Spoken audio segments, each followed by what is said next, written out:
Bonjour, bienvenue sur ma radio.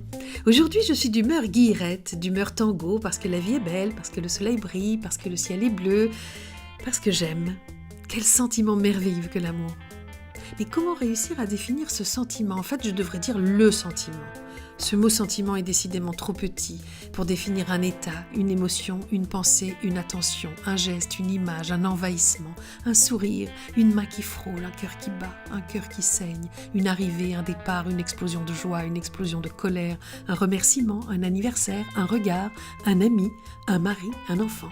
Un frère, une sœur, une main qui donne, une qui reçoit, un papillon, un oiseau, un nid, une caresse, une naissance, un cri, un coucher de soleil, le reflux des vagues, une attente, une venue, une croyance, un engagement, un espoir, un rêve, la bienveillance, la gentillesse, un rire d'enfant, la confiance et tant encore. Alors comment voulez-vous qu'un seul petit mot comme sentiment puisse contenir tout ça ? Certains ont écrit l'amour, d'autres l'ont peint ou sculpté, d'autres encore n'ont rien dit, mais l'ont tellement donné. Enfin, il y a ceux qui n'y croient plus parce que leur cœur brisé ne sait plus entendre tant il est blessé. Il y a ceux qui l'espèrent, qui l'attendent, qui l'appellent et puis qui le maudissent parce qu'il n'est pas là, et puis qui le bénissent parce qu'il est enfin là. Voilà plus de 60 ans que je chemine avec l'amour. Celui de mes parents, de mes frères et sœurs, celui de mon mari, de mes enfants, de mes petits-enfants. Bien sûr, la vie n'est pas un long fleuve tranquille, mais même lorsqu'il se cache, lorsqu'il s'enfuit, lorsqu'il nous oublie, l'amour est là, à portée de main, dans le partage et même dans la solitude. Alors si je peux vous faire partager aujourd'hui un peu d'amour, je vous l'adresse volontiers.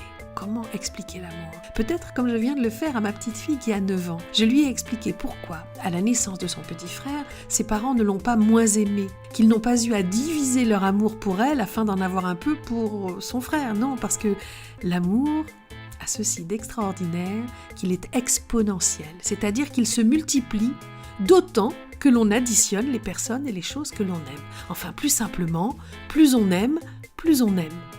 Dès que l'on trouve une occasion d'aimer, cet amour s'ajoute au précédent et ainsi autant de fois que nous l'exprimons. Alors ne nous en privons pas, car il se multiplie en nous, qu'on le donne ou qu'on le reçoive. L'amour n'est ni ringard, ni impossible. Il est ce qui manque le plus à notre monde, car il s'exprime partout, dans la manière de planter son jardin, dans l'émerveillement face à un coucher de soleil, dans le bonheur d'enseigner, de coiffer ou d'aller sur la lune.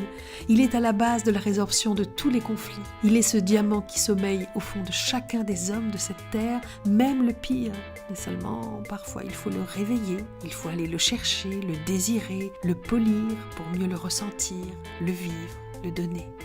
Voilà pour cet amour qui m'envahit aujourd'hui. Parce que c'est toi le seul à qui je peux dire qu'avec toi je n'ai pas peur de vieillir. Parce que c'est toi. Au revoir, à demain et surtout, n'oubliez pas de faire serendipity de vos vies.